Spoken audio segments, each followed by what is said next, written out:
নমস্কাৰ, মোৰ নাম শ্ৰীৱতী দিশা দাস। মই জুবিন গায়কৰ এটা গান গাম।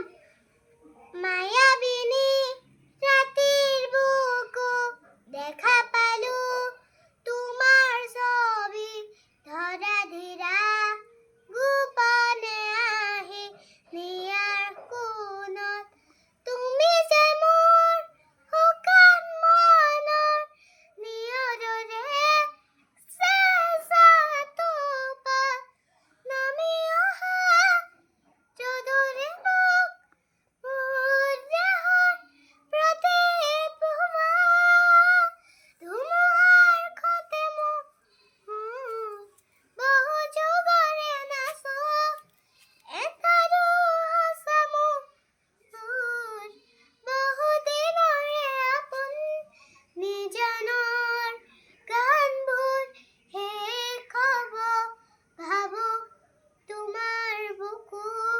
প্ৰতিহৰতৰ প্ৰভাতী সুদেশ কব তোমাৰ